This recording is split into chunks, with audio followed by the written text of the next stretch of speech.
Gas એ પોતે કોઈ બીમારી નથી, પરંતુ ગેસ એ તમારા શરીરનો એક એવો મેસેજ છે, તમારા શરીરનો એક એવો સંદેશો છે કે શરીરની અંદર કોઈ વસ્તુ યોગ્ય રીતે કામ નથી કરી રહી. મોટા ભાગના લોકોને જ્યારે ગેસ થાય ત્યારે ગેસની ગોળી ખાઈ લે, થોડી કલાકો પૂરતી રાહત મળે, પરંતુ બીજા દિવસે પાછી તેની તે પરિસ્થિતિ, પેટમાં આફરો થવો, ખૂબ ઓડકાર આવવા અને શરીરમાં અસ્વસ્થતાની અનુભૂતિ થવી. આજે જ્યારે મારી ક્લિનિકલ પ્રેક્ટિસમાં આવા ઘણા જ પેશન્ટ આવે છે કે સાહેબ ગેસ થાય એટલે ગોળી લઈ લઈએ, થોડા કલાકો પૂરતી રાહત થાય, પરંતુ બીજા દિવસે પરિસ્થિતિ પાછી એની એ. તેનું મૂળ કારણ એ છે અહીં ગેસ શા માટે થયો તેની ચિકિત્સા નથી થઈ રહી, પરંતુ ગેસ નામનો જે તમને મેસેજ મળી રહ્યો છે ફક્ત તેની ચિકિત્સા થઈ રહી છે. જ્યારે આયુર્વેદ એ મૂળગામી ચિકિત્સા કરવાનું શાસ્ત્ર છે.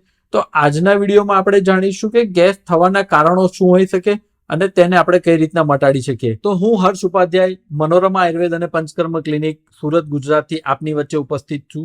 તો આજે આપણે જાણીએ કે આ ગેસ થવાના મુખ્ય 7 કારણો શું હોઈ શકે અને તેના દ્વારા આપણે આ ગેસની સમસ્યાથી કાયમી છુટકારો કઈ રીતના મેળવી શકીએ. આયુર્વેદમાં આચાર્ય વાગ્ભટ સર્વપ્રથમ કહે છે કે રોગાહ સર્વેપી મંદાગ્નો સુતરામ ઉદરાણી ચ, અર્થાત રોગોનું મૂળ કારણ તમારો અગ્નિ મંદ થવો છે તે છે. એટલે તમારો ડાયજેસ્ટિવ ફાયર ઓછો થવો, તમારી પાચન ક્ષમતા મંદ થવી, તે કોઈ પણ રોગ થવાનું મૂળ કારણ છે. અને તેમાં પણ શરૂઆતના તબક્કામાં તમને આવા ગેસ, આફરો, અપચો જેવા લક્ષણો થઈ શકે છે. તો અગ્નિ મંદ થવાના ઘણા બધા કારણો હોઈ શકે અને તેના કારણે જ શરીરમાં તકલીફ થઈ શકે. હવે આ અગ્નિ માંદ્ય થવાથી જે ગેસ નામની ઘટના બને છે તેને આયુર્વેદમાં અજીર્ણ, આનાહ અથવા આધમાન જેવી સંજ્ઞા આપવામાં આવે છે. તો આજે જાણીએ એવા 7 મુખ્ય કારણો શું છે. સર્વપ્રથમ છે આમદોષ. તેના માટે આચાર્ય કહે છે કે ઉષ્મણો અલ્પબલત્વેન ધાતુમ આત્ય અપાચિતમ દુષ્ટમ આમાશયમ ગતમ રસમ આમ સંજ્ઞા પ્રપદ્યતે. તમારો અગ્નિ મંદ થયો છે, તમારા શરીરની ઉર્જાનું બળ ઓછું થયું છે, તમારો ડાયજેસ્ટિવ ફાયર, ઉષ્મા એટલે અગ્નિ, અગ્નિમાં મુખ્યત્વે અહીં જઠરાગ્નિને ગણવામાં આવે છે. તમને એક સામાન્ય ઉદાહરણ દ્વારા સમજાવું કે તમે ચોખાને રાંધવા મૂક્યા હોય, ગેસ ઉપર મૂક્યા હોય અને તે જો યોગ્ય રીતે પૂરેપૂરા રંધાઈ ન જાય અને તેને અધકચરા ગેસ પરથી લઈ લેવામાં આવે અને તેને પડ્યા રહેવા દેવામાં આવે તો તેમાં શું થાય? તેમાં આથાની ઉત્પત્તિ થાય, તેમાં ખટાશની ઉત્પત્તિ થાય, તે શરીરમાં ચિકાશની ઉત્પત્તિ કરે. તો જ્યારે તમારા શરીરની ઉષ્મા અલ્પ બળયુક્ત હોય, તમારા શરીરનો અગ્નિ યોગ્ય ન કામ કરતો હોય, ત્યારે તે પડી રહેલો આહાર શરીરમાં દોષોની ઉત્પત્તિ કરે, આમની ઉત્પત્તિ થાય અને આમ દ્વારા શરીરમાં અનેક રોગો ઉત્પન્ન થઈ શકે.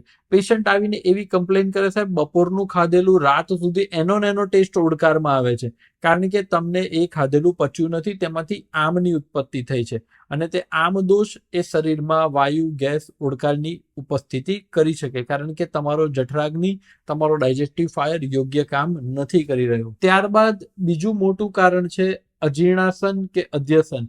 અજીર્ણની અવસ્થા એટલે જ્યારે તમને આગળનું ખાધેલું પચેલું નથી તે અવસ્થામાં પુનઃ ખાઈ લેવું કે ભાઈ અમારું તો સાહેબ ટાઈમ ટેબલ ફિક્સ છે, સવારે 8 વાગે બ્રેકફાસ્ટ કરવાનો, બપોરે 1 વાગે જમી લેવાનું, સાંજે 4:30 ચા પીવાની ને 8 વાગે પાછું ડિનર લઈ લેવાનું. પરંતુ શું તમે તમારા પેટને, તમારા શરીરને પૂછો છો કે તમને ભૂખ છે કે નહીં? મારા શરીરમાં એ ખોરાકને પચાવવાની પુનઃ ક્ષમતા છે કે નહીં? એના માટે આચાર્ય કહે છે કે તમારું ખાધેલું પચી ગયું છે કે નહીં તે જાણવા માટે શું લક્ષણો હોઈ શકે? તો તેના માટે કહે છે કે ઉદ્ગાર શુદ્ધિ ઉત્સાહો વેગોત્સર્ગો યથોચિતમ. એનો મતલબ કે ચોખ્ખો ઉદ્ગાર આવવો, ઉદ્ગાર શુદ્ધ થવો. આપણને તો સવારનું ખાધેલી ખમણ કે ખમણીનો ઉડકારમાં ટેસ્ટ સાંજે 6 વાગ્યા સુધી આવતો હોય, છતાં આપણે બપોરે 4 રોટલીનો આહાર લઈ લીધો હોય, તો તે શું યોગ્ય છે? અથવા અધ્યસન, અજીર્ણાસન થાય એટલે અધ્યસન જ થાય, કારણ કે તમારું આગળનું ખાધેલું પચેલું નથી અને એ અવસ્થામાં તમે પુનઃ ખોરાક લઈ લો છો. તો એનાથી શું થશે? શરીરમાં પાછું ગેસની ઉત્પત્તિ થશે, પેટમાં આફરો થશે, જેવું ખાધેલું છે તેવા ઓડકાર આવશે અને આ ઘટના વારંવાર થયા કરશે. ત્યારબાદ ત્રીજું અને મહત્વનું કારણ એ છે વિરુદ્ધ આહાર. એના માટે આચાર્ય કહે છે કે યત્કિંચિત દોષમ આશ્રાવ્યમ ન નિર્હરતિ કાયત આહાર જાતમ તત્સર્વમ અહિતમ ઉપપદ્યતે.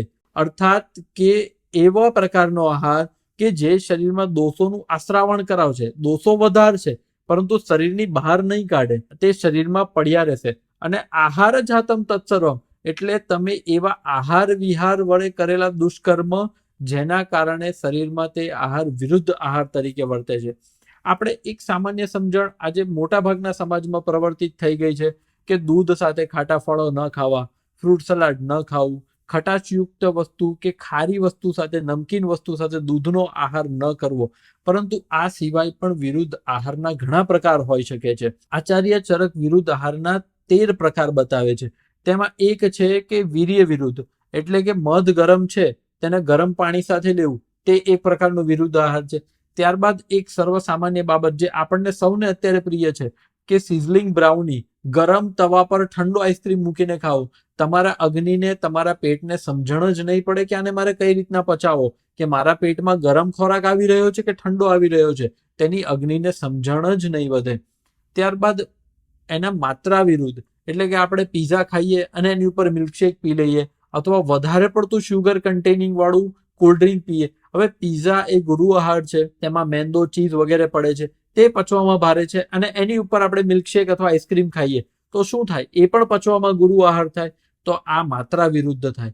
એટલે જ્યારે અલગ અલગ પ્રકારના વિરુદ્ધ આહારના કોમ્બિનેશન વારંવાર ખાવામાં આવે તો તે પણ શરીરમાં ગેસ થવાનું એક ખૂબ મોટું કારણ હોઈ શકે. ચોથું અને એક મહત્વનું કારણ એ આપણા વિહાર એટલે એક્ટિવિટી જન્ય છે. આચાર્ય વાઘભટ્ટ એક ખૂબ સરસ શ્લોક દ્વારા કહે છે, વેગાન ધારયે દ્વાત વીણમૂત્ર ક્ષવત્રુટ સુધામ નિદ્રાકાશ શ્રમ શ્વાસર જુંભા અશ્રુ છર્દી રેતશા. આ શ્લોક શેના માટે છે?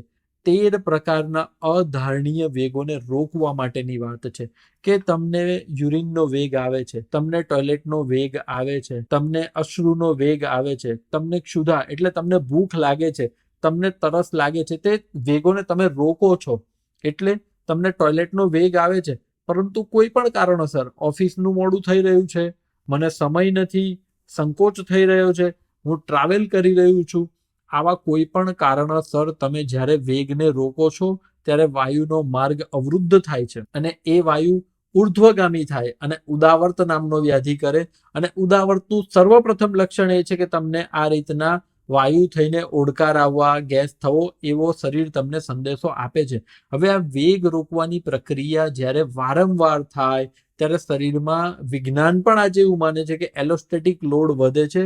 એલોસ્ટેટિક લોડ વધવાથી શરીરમાં વેર એન્ડ ટેર એટલે શરીરમાં વિઘટનાત્મક પ્રવૃત્તિ ચાલુ થઈ જાય છે, અને વિઘટનાત્મક પ્રવૃત્તિ લાંબા ગાળે હૃદય રોગ અને મગજને લગતા રોગો થવાની સંભાવના ખૂબ વધી જાય છે. તો આવા 13 પ્રકારના વેગોને શાસ્ત્રએ વર્ણન કરેલું છે કે જ્યારે વેગોને રોકવામાં આવે ત્યારે તે શરીરના વાયુને ખૂબ વધારે માત્રામાં ડિસ્ટર્બ કરીને તમને વાયુને લગતા રોગો થવાનું કારણ બની શકે છે. ત્યારબાદનું એક બહુ મહત્વનું કારણ છે કટુ, કષાય, તિક્ત, વૃક્ષ, શીત ભોજન.